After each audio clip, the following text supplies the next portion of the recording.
बाली को भगवान ने अधम बताया। क्यों? क्योंकि बाली में कौन सा गुण था प्यारे? बाली के लिए भगवान ने यही कहा, जिस समय बाली ने कहा प्रभु हमारे अपराध क्या है, हमारे अपराध क्या हैं? आज जो आप अपराध की बात कर रहे हो, बोले मैं पशु जाति में हूं और पशुओं में बहन बेटी का विचार नहीं होता। क्यों? पशुओं में बहन बेटी का विचार होता है क्या? पशुओं में बहन बेटी का विचार नहीं होता। लेकिन याद रखना, भगवान ने कहा बाली खामोश हो जाओ। अभी मेरे सामने व्याख्या क्या किया तुमने? बाली ने कहा प्रभु हमने क्या कहा आपसे? बोले भगवान ने क्या कहा? अभी अभी तुमने क्या कहा? बोले धारा मोहे तो अवतारे हो गुसाई, मारे मोहे ब्याद की नाई, मैं बैरी सुग्रीव प्यारा, ओ अवगुण कवन नाथ मुहि मारा। मैं अधम शरीर की व्याख्या कर रहा हूँ, ठीक से सुनना, प्रसंग नहीं सुना रहा हूँ, केवल बात बता रहा हूँ। भगवान ने कहा कि बाली अभी तो तुम कह रहे थे, अभी तुम हमारे सामने हमारे मुख पर धर्म की व्याख्या कर रहे थे तो तुम धर्मात्मा बनने लगे, और जब मैंने पाप बताए तो तुम पशु बन गए। बाली जरा विचार करो, क्या तुम धर्मात्मा हो? बाली सुन रहे। बाली के कान में भगवान की वाणी गई। बाली कहने लगा प्रभु अब इतना तुमने बताई दिया है तो कम से कम हमारे पाप भी बता दो। बाली का क्या उद्देश्य था भगवान से कहने का? कभी विचार किया आपने?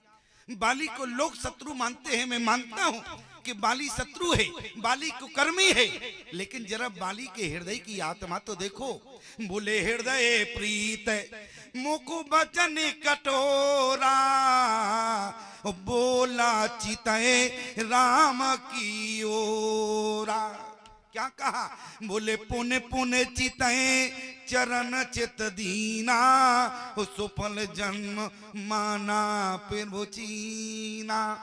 आज जिस समय बाली के कलेजे में बाण लगा प्यारे, बाली जमीन पर गिर पड़ा, लेकिन जब बाली के कान में भगवान का वाणी रूपी बाण गया तो बोले पुण्य उठो बैठ देख प्रभु आगे। जब भगवान ने बाली को धनुष के द्वारा बाण दिया तो बाली के कलेजे में लगा तो बाली जमीन पर गिर गया। क्यों प्यारे? बाली के कलेजे में जब बाण लगा तो बाली जमीन पर गिरा। भगवान ने कहा कि सुग्रीव जरा देखो तुम्हारा भाई बाली मर गया क्या? और जैसे ही भगवान की वाणी गई तो अभी सुग्रीव देख नहीं पाया, तो गोस्वामी जी ने क्या कहा? पुण्य उठ बैठ देख प्रभु आगे। सुग्रीव ने कहा प्रभु अभी मरा नहीं है, अभी तो जिंदा है। क्यों? सांस चल रही है, सांस ही नहीं, इतने में बाली उठकर बैठ गया। भगवान ने कहा कि सुग्रीव क्या बाली मरा नहीं था हमारे बाण से? सुग्रीव कहने लगा प्रभु अब इसको दोबारा बाण मारो, दोबारा मारना पड़ेगा। भगवान ने कहा कि देखो सुग्रीव हम एक ही बार मारते हैं, और मैंने प्रतिज्ञा क्या की थी बाली से मारने के लिए? सुग्रीव ने कहा प्रतिज्ञा कोई भी हो प्रभु, दूसरा बाण मारना पड़ेगा। भगवान ने कहा सुनो सुग्रीव, हमारे रघुवंश में वचन की वैल्यू है कि रघुकुल रीत सदा चली आई, प्राण जाए वर वचन न जाई। तो वचन क्या था? बोले सुन सुग्रीव मारियो बालइये कई बाण, ब्रह्म रुद्र शरणागत गए न वो रही प्राण। आज भगवान ने कहा कि सुग्रीव मेरे रघुवंश की प्रतिज्ञा है, जो वचन हो उसको निभाते हैं, और मैंने यही प्रतिज्ञा की थी तुम्हारे समक्ष कि सुग्रीव मैं एक बाण से बाली को मार दूंगा। मैंने एक बाण चलाया, बाली मर गया, फिर जिंदा कैसे हो गया प्रभु ये तो बताओ। आपने एक बाण मारा, बाली मर गया, लेकिन फिर जिंदा कैसे हो गया? भगवान ने कहा ये तो बाली से पूछा जाए, मैं कैसे बता सकता हूँ। क्यों प्यारे? भगवान ने कहा कि सुग्रीव जरा बाली से पूछो। बाली से कहा कि बाली तुम्हारे बाण लगा, तुम जिंदा थे कि मर गए? बाली ने कहा प्रभु आपका बाण जिसके कलेजे में चला जाए क्या वो जिंदा रह सकता है? वो तो तुरंत मर जाएगा। बाली ने कहा प्रभु मैं मर गया, लेकिन फिर तुम पुण्य उठ बैठ देख प्रभु आगे कैसे बैठे? तो भगवान से उसी समय बाली ने कहा प्रभु ये तो आपकी वाणी का प्रभाव है। भगवान ने कहा हमारी वाणी का प्रभाव?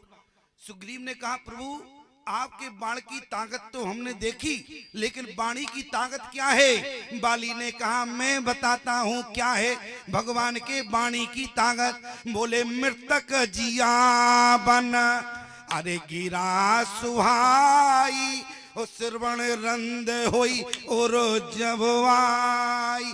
भगवान की वाणी किसी के कानों के द्वारा, अरे मरे हुए शरीर में भी यदि कान के द्वारा हृदय में जाती है तो पुणे उठो बैठ देख प्रभु आगे। इसलिए बाली ने कहा प्रभु ये तो आपकी वाणी का प्रभाव है। सुग्रीव ने कहा प्रभु जब आप अपनी वाणी को जानते थे तो तुम चुप बने रहते, क्यों बोले? अरे मौन बने रहते, आपने क्यों कहा? वाणी का प्रयोग किया, आपको मौन रहना चाहिए था।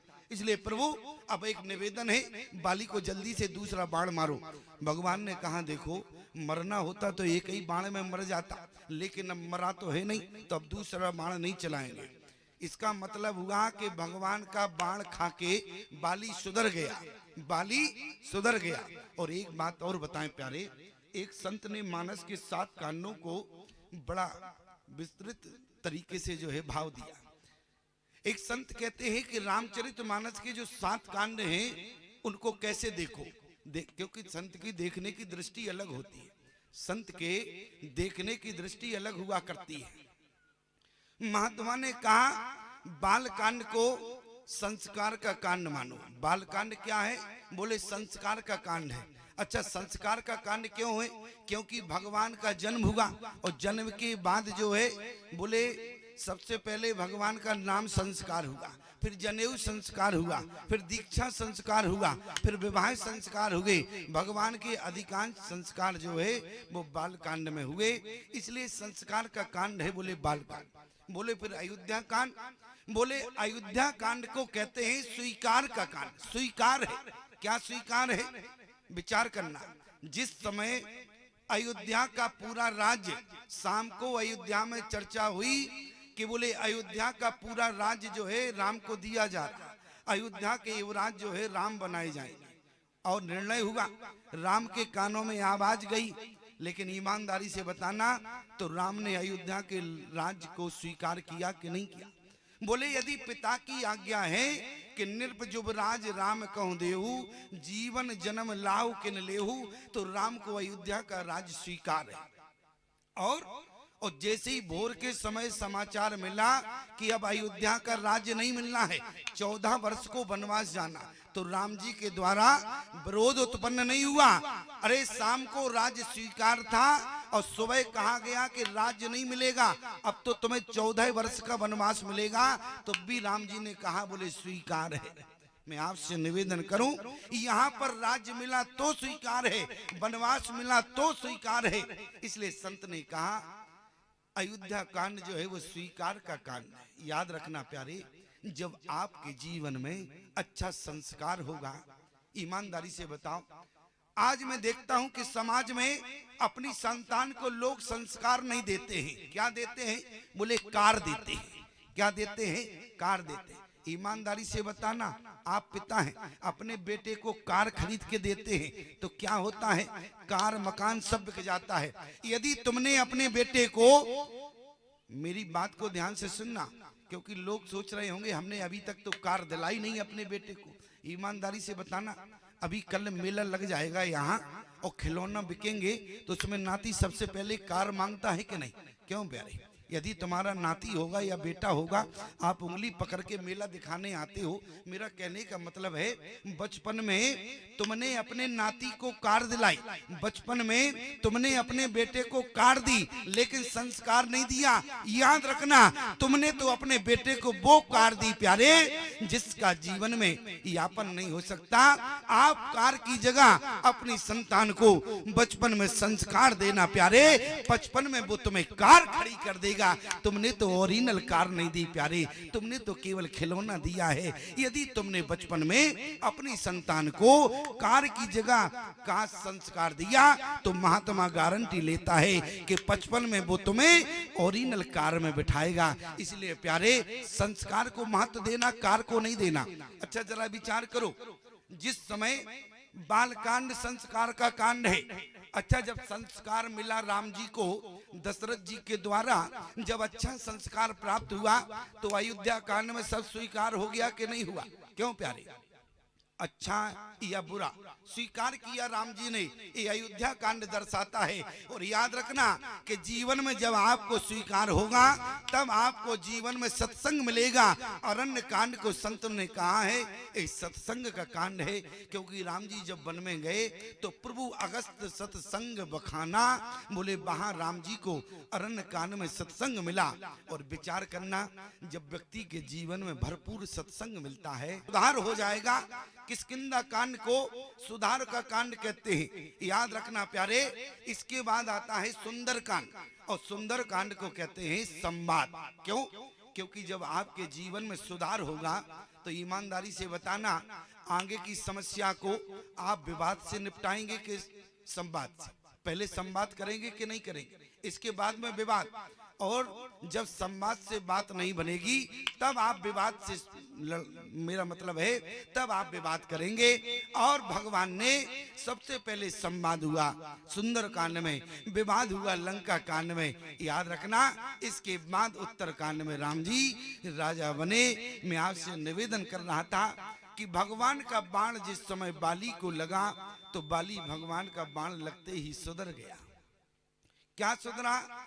बोले हृदय प्रीत मुख हरि बचन कठोरा, बोला चितय राम की ओरा।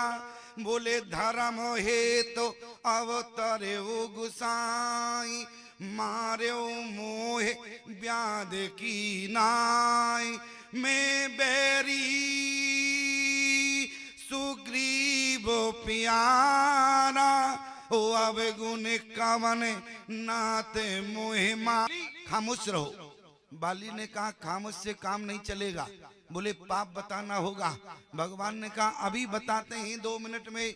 भगवान ने क्या कहा? बोले अनुज, भगवान क्या कहने लगे?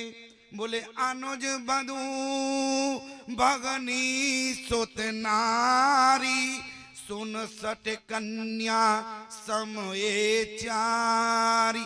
भगवान ने क्या कहा? अनुज बधू भगनी सुत नारी, सुन सट कन्या समये चारी। बाली का प्रसंग प्यारे सामान्य नहीं है। बाली के प्रसंग से मैं आपको एक बहुत अच्छी बात बताऊंगा। बाली प्रसंग में भगवान ने बाली को बाली के पापों की गिनती कराई। बोले अनुज बधू, अनुज कहते हैं भाई, और बधू पत्नी। भाई की पत्नी कौन? बोले सुग्रीव की पत्नी रोमा को क्या किया? एक प्रमाण तो सब जानते हैं कि सुग्रीव की पत्नी को बाली ने छीन लिया था। और बोले अनुज बधू भगनी, भगनी कहते हैं बहन को। शब्द को ध्यान से सुनना।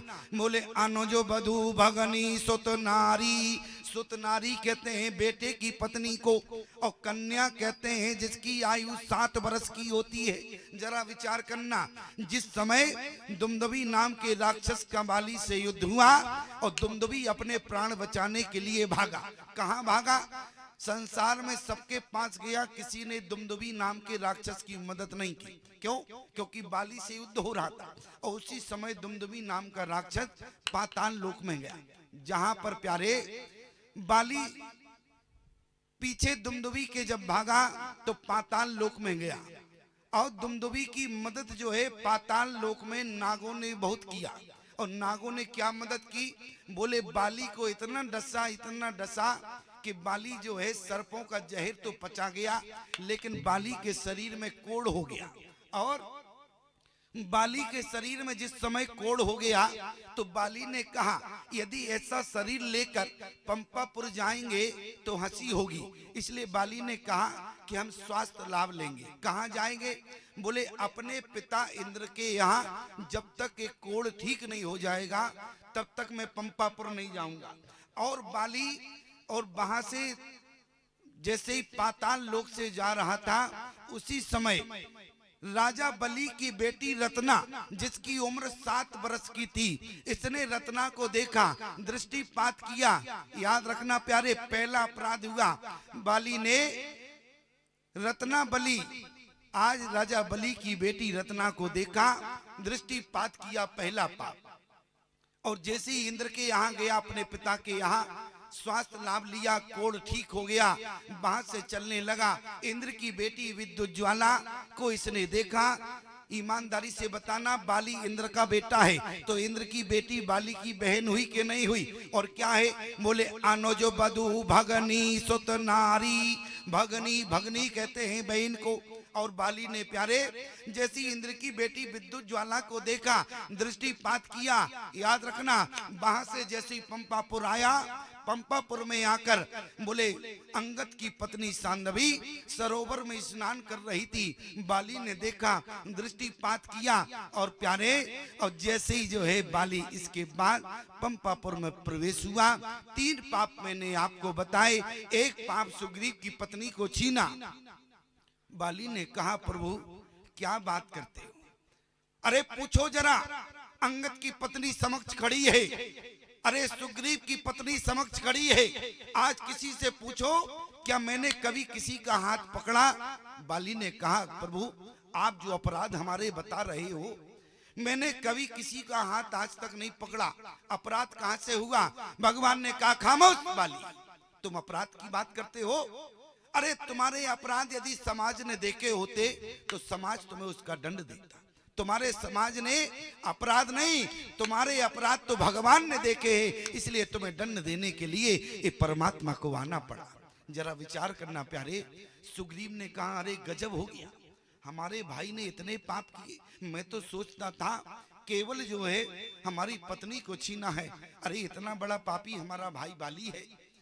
भगवान ने कहा कि बाली तुमने किसी का हाथ नहीं पकड़ा, मैं जानता हूं, लेकिन याद रखना प्यारे, भगवान की नजर में अपराध क्या है? भगवान कहने लगे कि बाली तुमने किसी का हाथ तो नहीं पकड़ा, लेकिन बोले इन्हीं कुदृष्टि बिलो कहीं जो ताए बधे कछु पाप न होई। बाली तुमने इनके ऊपर गलत दृष्टि डाली। याद रखना प्यारे, जीवन में यदि हम चारों के साथ गलत दृष्टि भी डालते हैं तो हमें बाली जैसा अपराध लगता है प्यारे। और बाली ने क्या किया? बोले इन्हीं कुदृष्टि बिलो कहीं जोई ताए बधे कछु पाप न होई। इसलिए भगवान ने कहा, मारा चैस अधम अभिमान, आज मैंने तुम्हारा इसलिए वध किया है। आज तारा से यही कहा कि तारा, जिस पति के लिए तुम रो रही हो वो पति क्या सामान्य है? बोले छिति जल पावा के अरे गगन समीरा, ओ पंच रचित अति अधम शरीरा। क्योंकि तुम्हारा बाली जो पति है वह बहुत बड़ा अपराधी है, क्योंकि दृष्टि पाप जो है बाली को लगा हुआ था।